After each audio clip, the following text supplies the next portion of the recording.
Ay, sobrang honor namin to finally have you with us from your humble beginnings hanggang sa pagiging kings of pop nyo. Grabe, you've carried the Filipino flag to the world stage. And today, kahit virtual lang to, Diyos ko, laking bagay nito sa amin. It feels like we're sharing the same spotlight with you. Of course, nandito si Pablo, the leader and creative mind behind so much of SB19's music. Kasama rin natin si Stel, the powerful vocals na laging nagbibigay buhay sa bawat performance. Siyempre si Josh, the swag master with his rap and style na kakaiba. We also have Ken, the tip voice and cool presence that fans can't wait to get enough of. And last but not least, Justin, the youngest pero always shining with his energy and creativity. Pakitaan nga natin ang energy ang SB19 Okay, we'll give you this moment to greet your fans sa UAE. Hello everyone, we are SB19! Hello po! Gusto po, maraming salamat po. Okay, thank you so much. Ito ay Simula at Wakas is the title of your new EP and world tour, no? For each of you, ano bang personal meaning nito? And paano siya nagre-reflect sa journey ng SB19 ngayon? Para po sa akin personally, yung simula to kasi parang may hanalin tulad ko po yun sa walang hanggang hagdan. Kasi po, every wakas ay may panibagong simula. So everything na ginagawa po namin, kapag natatapos siya, we're always thinking of something new na mag-elevate dun sa nagawa namin from before. So, ayun po, laging innovation, trying new things, trying to invent ourselves, ayun po. Ayun po para sa akin yung simula po, mas. So, thank you very much. And Dubai is one of the world tour stops. What are you most excited to share or experience with 18 here in the UAE? I think po, since it will be our first time to be in Doha, we're looking forward on visiting the place po, especially to see 18 sa Doha po. And nakaka-excite lang kung ano po yung possible na ma-experience namin or ma-try sa Doha since nga po sabi ko, it's our first time. So, yun po yung isa sa mga nilook forward namin. Kasi parang with Dubai naman po, we experience Dubai na. But still, excited pa rin po kami kasi every time we go to Dubai, talagang napaka-energetic ng 18 dyan, sobrang saya, and kung mabibigyan po ng chance pag may time, makapag-sand dunes ulit, why not? But yeah, I think Doha, Qatar is one of the pinaka-nilook forward po namin. Okay, thank you so much. SB19 is known for strong vocals and powerful choreography.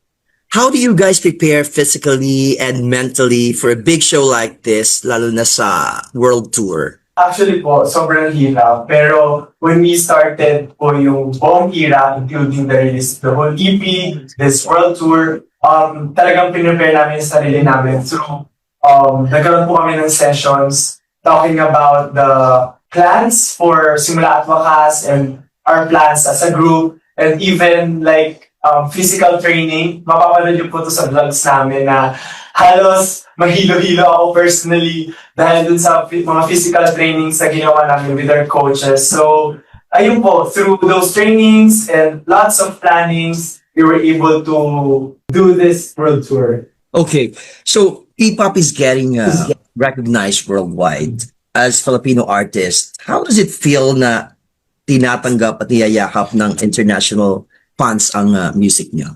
Ultimately po, syempre, sobrang nakaka-overwhelmed at nakakataba po ng puso. Kasi po, bago namin gawin po ito lahat, parang matagal na po namin pangarap o vision na makilala po talaga ang Pinoy music sa buong mundo. At ngayon po parang nangyayari na po siya at marami po nakaka-recognize sa kultura at musika natin. Kaya po parang kami, natutuwa po kami na we're one of the instruments or isa sa mga na nagko-contribute para mangyari po iyon. At alam po namin na marami pa po artists ang gumagawa nito. Siyempre po, hindi kami titigil hanggat siyempre hindi po na isa sa katuparan yung mga visions po namin. At ayun po, masaya lang po kami. We're very thankful.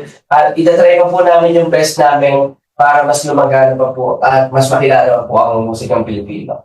That's true. Okay. So touring can be really challenging. Offstage, ano mga ginagawa ninyo to take care of each other and keep the bond strong?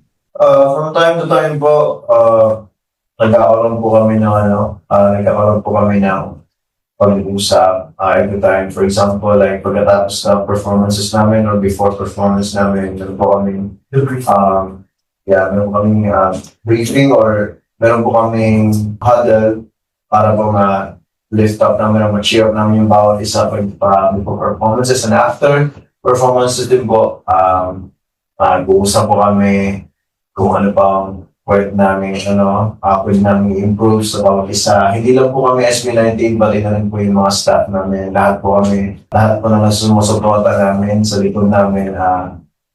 Nag-uusap po kami lahat. And that's why po we kept yung bond namin. Thank you so much.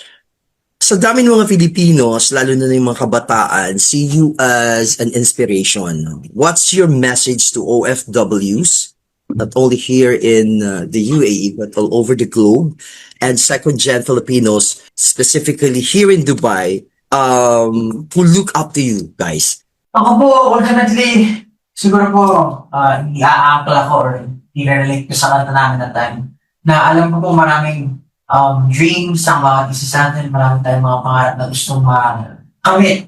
As we do that, as we work hard for that, hopefully, hindi natin makalimutan yung mga important things, important people na sumasalalay sa atin, na sumusuporta sa atin, lalo na kapag yung sa mga panahon na natataon tayo, nalumok tayo.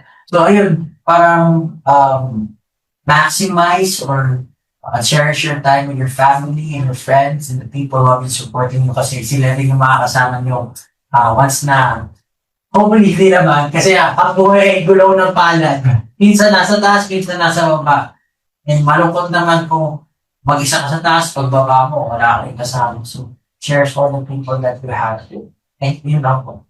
Amazing. Okay, nakakaantig ng damdamin yung mga mensahe na binibitiwan talaga ngayon ng SB19 and nalalaman natin kung bakit talaga kayo pina-follow ng mga kababayan natin, especially dito sa Gitnang Silangan, no? And each of you has a unique role and personality. How do you balance individuality while still keeping SB19 signature, sound and image? Siguro tamang pag-uusap palagi. Nagkakaroon po siguro yung share iba't iba po ng beliefs, iba't iba rin po ng style. So nagkakaroon po kami ng parang, syempre when it comes to creativity, parang kinocombine namin lahat yung ideas ng isa't isa. Tapos doon po kami gagawa ng obra or ayun nga po, doon kami gumagawa from simula to as EP. Ito po kung mapapansin nyo parang halos may sound po for each member. Yun nga po yung ginawa namin before namin nag-meeting po kami ng napakadaming series bago po namin ginawa yung process of simula to kasi. At ayun po, siguro through communication po talaga, I feel like ang relationship po nagsisimula or syempre na naakayos mo or na-optimize mo through communication. So yun po yung patuloy natin try namin gawin, even though busy po every time po na merong decision makings or kahit siguro sa mga releases, yan po yung fundamentals po ng grupo natin. Okay, thank you very much. Aside from this concert, actually this is not the first time na magbabiyahe kayo at mag-show kayo dito sa Dubai, di ba?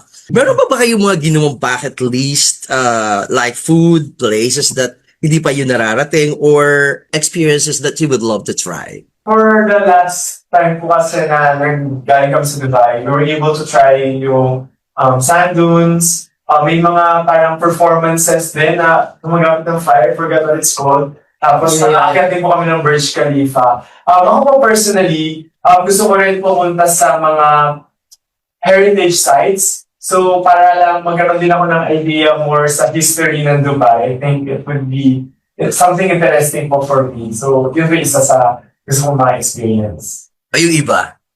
Isasama ko lang po sila doon para lahat. More knowledge. Skydiving, did you try? Skydiving? Ayan, Gusto ko po i-try yan, pero hindi ko pa po natatry. Tsaka meron akong nakita parang fastest, ano yun? roller coaster ba yun or something like gano'n. So, yung Nasa- Nasa Dubai din ata siya. So, yun po, yung mga extreme po, gusto ko talaga matry yan. Hopefully po meron kaming time, pero alam ko syempre yung mga ganyan, medyo kailangan pa po ng matinding preparasyon eh. Sana makarating din kayo dito sa TGFM studio namin, no? Para Sana in-flash ang ating interview. Naku, grabe yun. Lastly, after the Simula at Wakas tour, what is this one dream project or milestone that SB19 would like to achieve next? One na pumasok sa isip ko ngayon is our always dream is to perform sa mga big festivals like Coachella and Lollapalooza para po ma-introduce namin yung music ng Philippines internationally. It will be like a very big milestone for us and sa Filipino music. So hopefully makakapag-perform kami na. Okay, maraming salamat. Ito yung napaka-quick na interview but this is so meaningful to us, lalong-lalo na sa lahat ng mga followers nyo dito sa UAE. I will give you this precious moment to invite your fans at yung mga talagang na-excite sa inyong pagdating dito sa Dubai. Para po sa mga manonood po at sa mga 18 po sa Dubai and UAE, at sa iba't ibang party po. Magkita-kita po tayo soon. Syempre po, salamat po sa lahat ng suporta nyo at sa pakikinig po ng aming musika. Sana po ay magkita-kita po tayo and syempre, enjoy nyo lang po ang Simula at Wakas Tour. Yes. October 11 po sa Dubai. Nakita po tayo. Bye everyone, God bless and stay safe.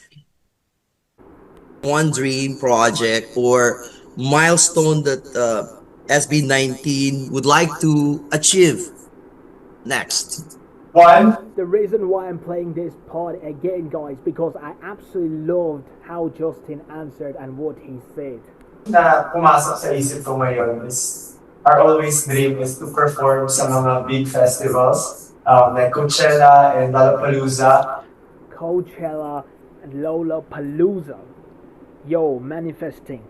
They should perform and they should get invited by the organizers, and SB19 deserves this call. You know what I'm saying? They're huge. They're the best Southeast Asian artists, so they deserve to be those festivals, those concerts, those big occasions. They're, you know, Para po ma-introduce namin yung music ng Philippines internationally. It will be like a very big milestone for us. And yeah, SB19 can dominate those festivals, and they can own those festivals by their performances because they're so energetic. And once they will perform, they will catch everyone's eyes. I know personally, I rate SB19's performance very high. You know what I'm saying? They deserve this, and in 2026, you know, guys, I want the organizers, Coachella and Lollapalooza organizers, to call SB19 and ask them that you guys perform at Coachella and Lollapalooza. I want this, guys, really, and it's not my wish. I want them now. Like, they deserve this call. You know what I'm saying? sa Filipino music. So hopefully makakapag-perform kami na. Yeah, of course. And I'm pretty sure they will get invited because SB19 has got huge fan base. 18 are huge. So 18 also deserve this.